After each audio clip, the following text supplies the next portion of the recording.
Heat of combustion, इसका meaning क्या होगा? पहले बताओ कंबशन मतलब क्या होता है? What is the meaning of combustion? Reaction में तो ऑक्सीजन, जैसे अगर कोई भी कंपाउंड अगर यहाँ देखो, सपोज सिस ब्यूट 2 इन, या फिर इसको आप दिखा सकते हो इस तरह से, अभी हम बताए थे सिस, ये CH3 होगा, CH3 होगा।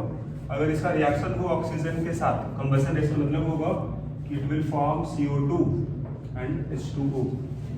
रिएक्शन पढ़ते हो आप लोग, कोई भी अगर हाइड्रोकार्बन होगा, रिएक्शन अगर ऑक्सीजन से होगा तो यहाँ पर ये CO2 बनेगा, H2O बनेगा, plus large amount of heat energy release होगा। You can write here heat energy जो रिलीज होगा।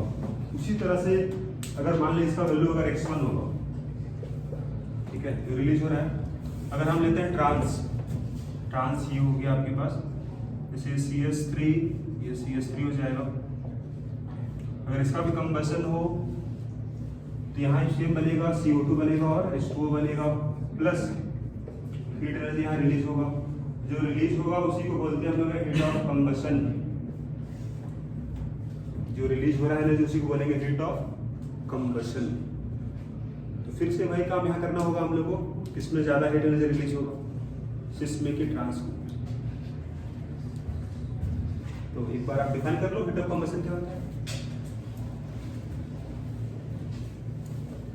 Heat of combustion, amount of heat released when there is combustion reaction, जब कंबशन रिएक्शन होगा तो जो भी हीट रिलीज होगा उसको बोलेंगे हम हीट ऑफ कंबशन। ठीक है, रिएक्शन लिख लो आप सिस का और ट्रांस का, रिएक्शन सेम यहाँ पर ही है।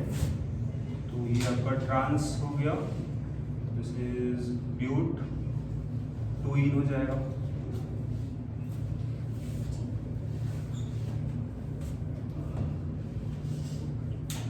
क्या आप रिएक्शन को बैलेंस कर सकते हो? Can we balance the reaction? चलो इस रिएक्शन को रहने दो, एक और रिएक्शन बता रहे, पहले इसको बैलेंस करवाओ। क्या आप सपोज CH4 है प्लस O2, कोई भी हाइड्रोकार्बन होगा तो हमेशा कंबशन के बाद CO2 ही बनेगा, H2O ही बनेगा, और प्लस कुछ अमाउंट ऑफ हीट एनर्जी यहाँ रिलीज होगा, हीट एनर्जी यहाँ पर रिलीज होगा। तो आप ये बताओ क्या इस रिएक्शन को हम लोग बैलेंस कर सकते हैं? बैलेंस करो आप रिएक्शन को।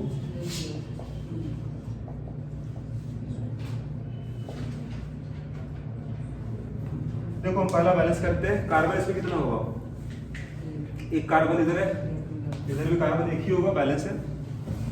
हाइड्रोजन यहाँ 4 है, यहाँ हाइड्रोजन 2 है, इसको मल्टीप्लाई कर दोगे आप 2 से, बैलेंस हो जाएगा। ऑक्सीजन यहाँ 2 है, यहाँ भी 2 हो गया, 4, यहाँ भी 4 हो जाएगा, रिएक्शन बैलेंस हुआ। उसी तरह से इसको बैलेंस कर सकते हैं हम लोग, 2 कार्बन है, यहाँ भी 2 कार्बन हो गया, हाइड्रोजन 6 होगा, यहाँ 3 हो जाएगा।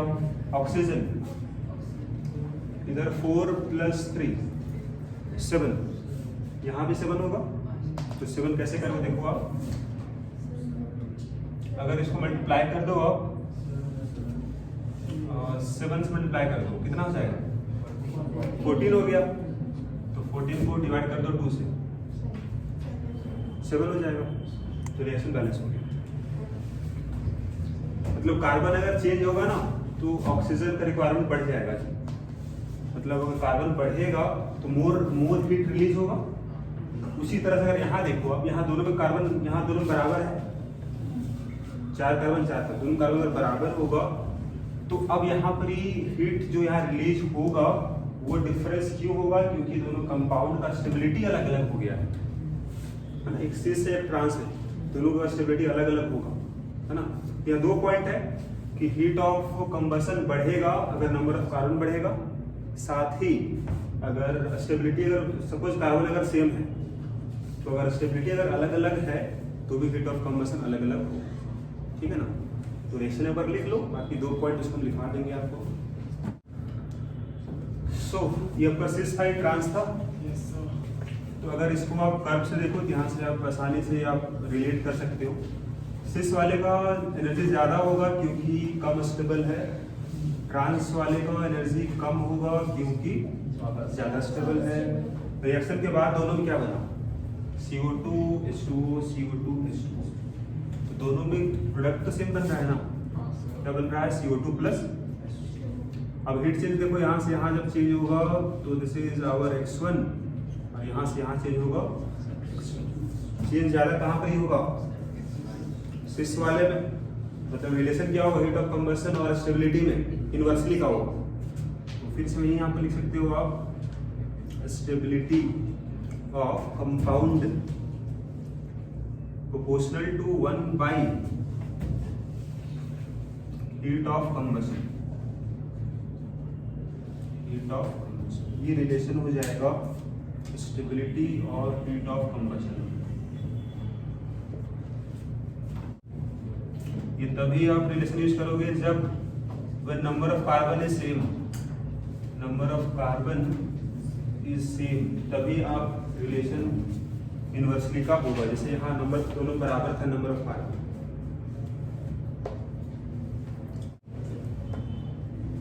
यहाँ पर एक पॉइंट और भी है जो आपके लिए इंपॉर्टेंट, कि अगर कार्बन बढ़ेगा तो हीट ऑफ कंबशन भी बढ़ेगा। यहाँ लिख सकते हो आप, heat of combustion proportional to number of carbon. Carbon अगर बढ़ेगा कंपाउंड में तो हीट ऑफ कंबशन भी बढ़ेगा। कार्बन अगर सेम होगा तो रिलेशन ये हो जाएगा, ठीक है। Next topic is this is rearrangement of carbocation. बताया था कार्बोकेटाइन क्या होता है, what is carbocation, carbon having positive charge. तो अब इसका कार्बोकेटाइन कहीं भी अगर बनेगा तो आपस में रीअरेंज हो जाएगा टू बिकम मोर स्टेबल, ठीक है। कोई भी रिएक्शन में अगर बने कार्बोकेटाइन तो रीअरेंज होगा to form more stable carbocation. लिख लो आप, carbocation has tendency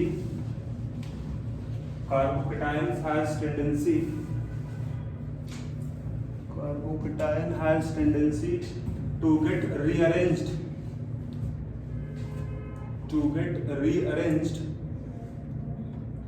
to become more stable,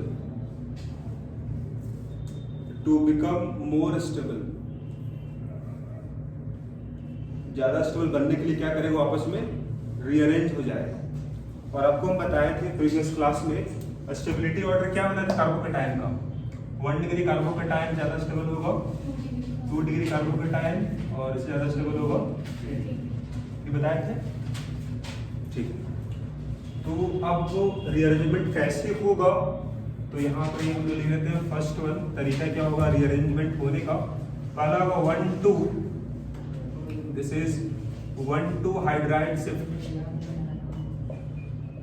1-2 hydride shift. दूसरा हो जाएगा 1-2 अल्काइल शिफ्ट। तीसरा होगा 1-2 अराइल शिफ्ट, 1-2 बॉन्ड शिफ्ट। ये 4 तरीके से आपस में रीअरेंज होगा to become more stable. 1 by 1 हम देखने वाले हैं चारों। इसका यूज केवल होगा रिएक्शन में, कभी भी रिएक्शन पढ़ोगे आप ऑर्गेनिक केमिस्ट्री का और कहीं अगर बने कार्बोकेटाइन तो वहां इस्तेमाल ये होगा, मैकेनिज्म में काम आएगा, ठीक है। कौन कार्बोकेटाइन बनेगा, ज्यादा स्टेबल बनेगा, उसी से कंपाउंड बनता है। तो अभी जो भी पढ़ रहे हो आप, इसका एप्लीकेशन आपको क्लास 11th में तो होगा जो रिएक्शन है, साथ में क्लास 12th में भी इसका एप्लीकेशन होगा। What is the meaning of hydride? Hydride का मतलब क्या हो जाएगा, दिस इज H-, इसी को बोलते हैं हम लोग हाइड्राइड। H माइनस को बोलते हैं हाइड्राइड, ठीक है। यही शिफ्ट होगा 1 2 का मतलब हो जाएगा बगल वाले कार्बन में 1 2। जैसे एग्जाम्पल यहाँ देखो आप, पहला एग्जाम्पल बता रहे हैं आपको 1 2 हाइड्राइड शिफ्ट का। This is 1 2 hydride shift. Suppose ये CH3 है, दिस इज CH2 है, CH2 प्लस।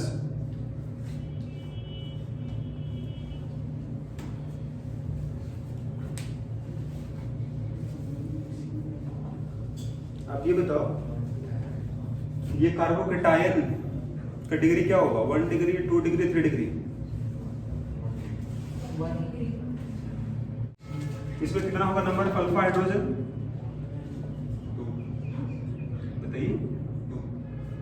बगल वाला देखो ना जी, बगल में अल्फा कार्बन है, प्लस के बगल को बोलेंगे अल्फा कार्बन, उसमें हाइड्रोजन 2 है, ठीक है। हम बोले भी थे जितना ज्यादा होगा अल्फा हाइड्रोजन उतना ज्यादा स्टेबल होगा, ठीक है। तो आप बताओ यहाँ पर क्या हम यहाँ पर देखने वाले हैं, अगर कार्बन अगर बनेगा कि रीअरेंज हो सकता है टू बिकम मोर स्टेबल।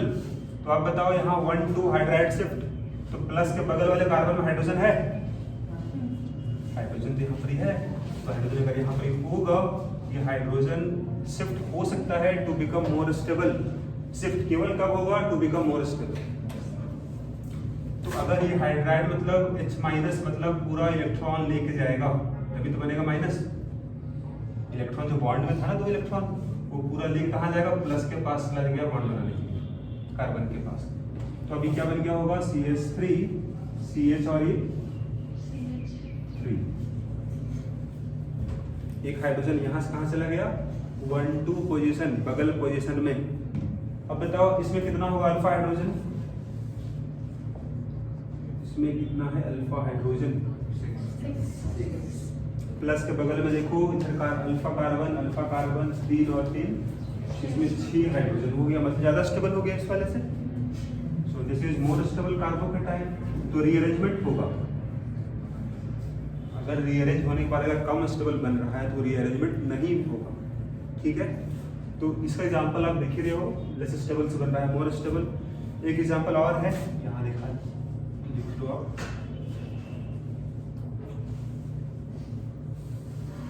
इसमें अगर हम देखिए रीअरेंजमेंट यहाँ पर ही,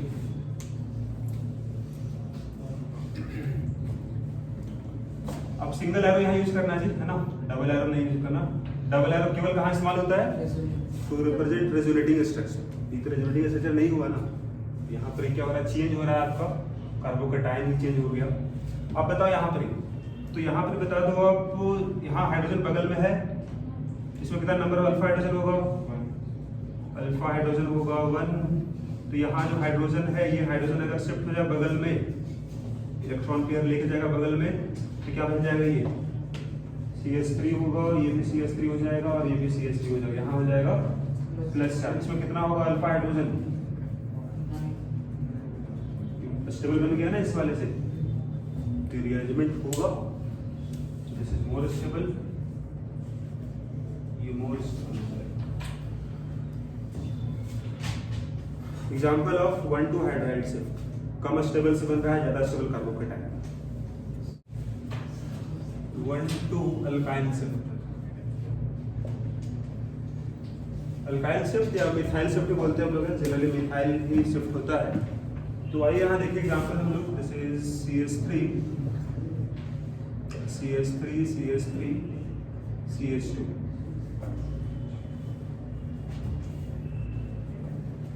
यहाँ पर ही नंबर ऑफ अल्फा हाइड्रोजन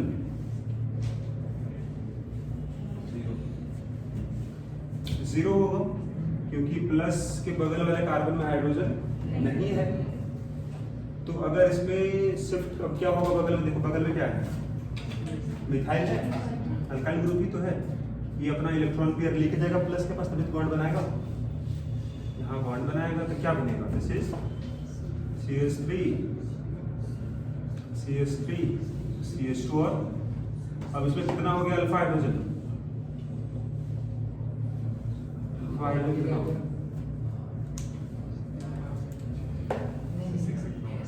8 हो गया। 8 अगर हो ज्यादा स्टेबल हो गया इस वाले से, this is not stable. Example of 1,2 alkyl shift या 1,2 मिथाइल शिफ्ट बोला है ना। इसी तरह से एक और बताए थे आपको, अब यहाँ थर्ड वन लिख लोगे, this is 1,2 aryl shift. What is the meaning of aryl group? Alkyl मालूम है आपको, अराइल क्या होगा? अराइल अगर बात करें हम लोग, तो ये आपका बेंजीन तो मालूम है आपको, तो बेंजीन ग्रुप ही होगा।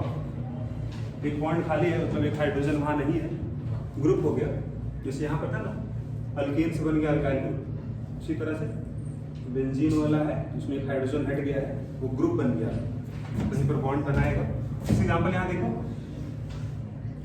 सपोज यहाँ पर ये बेंजीन है,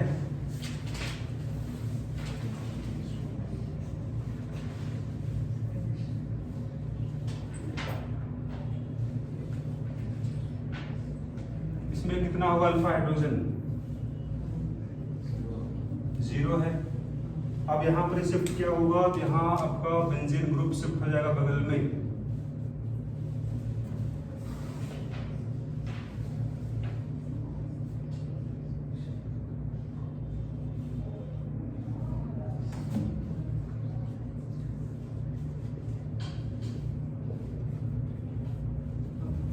क्या ज्यादा स्टेबल बन जाएगा पहले वाले से? उसमें नंबर ऑफ अल्फा हाइड्रोजन कितना हो चुका है?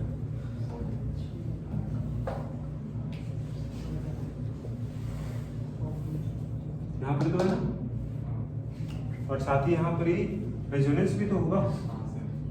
रेजोनेंस यहाँ पर ही किसी, यहाँ पर देखो आप, बेंजीन अगर है, बेंजीन में double bond, double single double होता है ना, तो डबल बॉन्ड के बगल में प्लस है, डबल बॉन्ड के बगल में प्लस है, रेजोनेंस होगा दो, मतलब इसका प्लस चार्ज क्या होगा?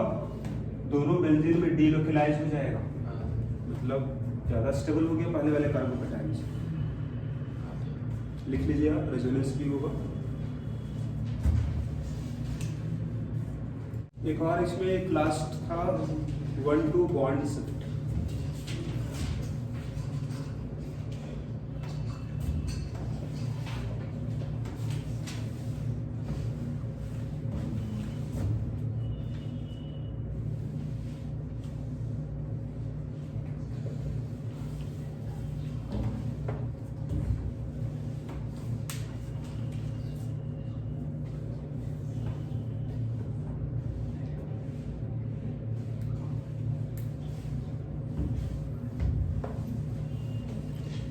एक बार आपको इसमें देख लो कि प्लस चार्ज यहाँ पर ही है, और इसमें कितना होगा अल्फा हाइड्रोजन?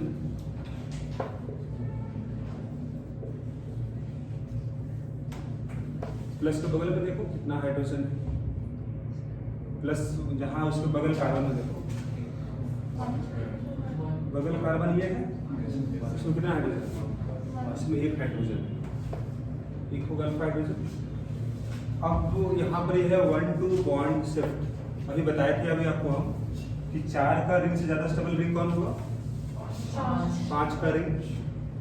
तो क्या 5 का रिंग यहाँ से बनेगा? देख लो आप। तो आप यहाँ ध्यान से एक बार इस कार्बन में वो नंबरिंग यहाँ कर दे रहे हैं, ताकि हम लोग बॉन्ड जो ब्रेक करेंगे तो आपको समझ में आए कहाँ से बॉन्ड ब्रेक हुआ। सपोज इस कार्बन को हम यहाँ नंबरिंग कर रहे हैं 1, 2, 3, 4 और ये 5 का। अभी यहाँ बॉन्ड बना हुआ है 2 और 5 के बीच में, यहाँ बॉन्ड ही शिफ्ट होने वाला है, रिंग का जो बॉन्ड वही शिफ्ट होने वाला है। तो यहाँ से जो बॉन्ड बना था ना, यहाँ जो 2 इलेक्ट्रॉन था, इसको यहाँ से तोड़ के 1 में जोड़ दिए। जोड़ दिए तो क्या बना होगा रिंग? देखो जरा ध्यान से। अब रिंग बना होगा 5 कार्बन का, रिंग बना होगा 5 कार्बन का। कार्बन नंबर 1 रहा होगा, 2, 3, 4, 5, मतलब 5 कार्बन जो था, कार्बन नंबर 5 जो था, अब उसका बॉन्ड बन गया 1 से। 5 का बॉन्ड बन गया 1 से। पहले बॉन्ड था 2 और 5 के बीच में, अब वो बॉन्ड टूट चुका है, यहाँ बॉन्ड नहीं है दोनों के बीच में, राइट। प्लस कहाँ डेवलप होगा? इसका बॉन्ड टूटेगा, इसका बॉन्ड टूटा है, बॉन्ड टूटा है 2 का, इसका बॉन्ड टूट के ना 1 से जुड़ गया, यहाँ चार्ज डेवलप क्या हो जाएगा? 2 पे प्लस, राइट। यहाँ 2 जो था ना कार्बन नंबर 2, यहाँ पर चार्ज क्या होगा प्लस, ये कार्बन नंबर 2 हो गया। तो अब देख लो इसमें कितना होगा नंबर ऑफ अल्फा हाइड्रोजन जी, प्लस के बगल कार्बन देखो 4 हो जाएगा। और वैसे 5 का रिंग बन गया है, ज्यादा स्टेबल तो हो ही गया, ये मोर स्टेबल हो जाएगा।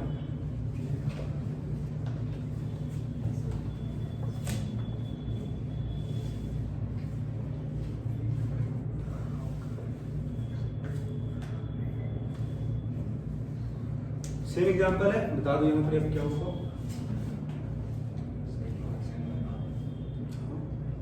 जैसे यहाँ 4 का रिंग था तो 5 का रिंग बन गया, यहाँ 5 का रिंग है, बगल में CH2 है प्लस है, यहाँ पर 6 का रिंग बन जाएगा। तो क्या आप दिखा सकते जो काम यहाँ हम किए वही काम आप यहाँ कर सकते हो।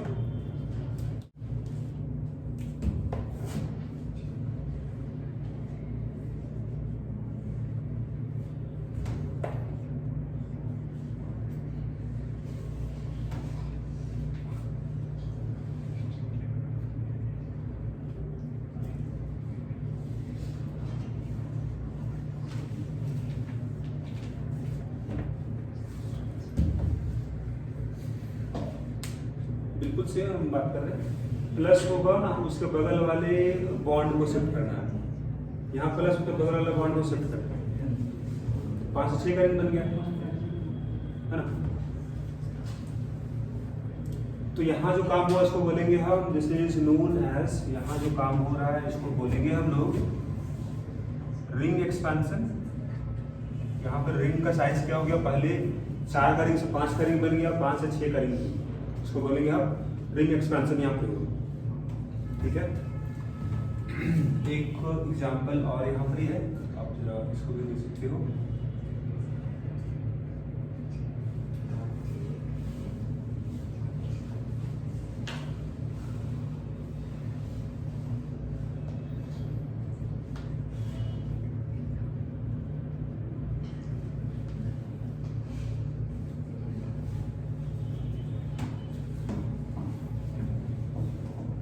यहाँ जो कुछ कार्बोकेटाइन है उसमें प्लस चार्ज है रिंग में, और रिंग है 7 कार्बन का।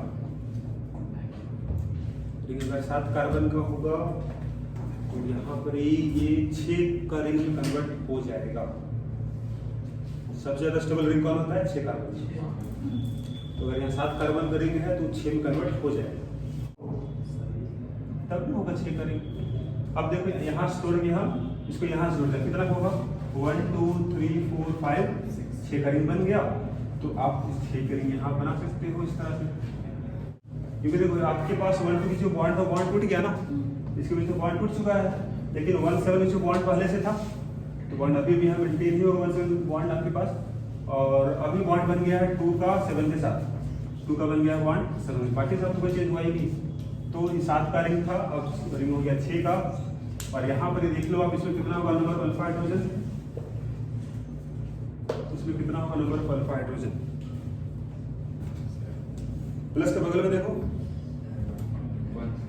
1 होगा यहाँ पर, तो अभी भी इससे ज्यादा स्टेबल बन सकता है ना। कैसे बनेगा, तो 1 2 हाइड्राइड शिफ्ट, अगर यहाँ देख लो, यहाँ बगल में हाइड्रोजन होगा जी, ये हाइड्रोजन यहाँ शिफ्ट कर क्या बन जाएगा, ये कुछ ऐसा CH3 और यहाँ आ जाएगा प्लस, इसमें कितना होगा अल्फा हाइड्रोजन, काउंट करो, यहाँ 3 होगा, 2 होगा, 2 होगा। तो हमेशा ध्यान रखना आप लोग, कभी भी अगर रिंग एक्सपेंशन या रिंग कॉन्ट्रैक्शन होगा तो उसके बाद एक बार आप हाइड्राइड शिफ्ट या मिथाइल शिफ्ट या अराइल शिफ्ट कर सकते हो। एक बार में शिफ्ट एक ही बार होता है, लेकिन बॉन्ड शिफ्ट के बाद एक बार आप ये काम कर सकते हो। बॉन्ड शिफ्ट के बाद मतलब रिंग एक्सपेंशन कॉन्ट्रैक्शन के बाद ये काम एक बार कर सकते हो आप। तो यही बनेगा आपका, this is more stable, more stable. यहाँ लिख लो रिंग कॉन्ट्रैक्शन, यहाँ हो गया रिंग कॉन्ट्रैक्शन।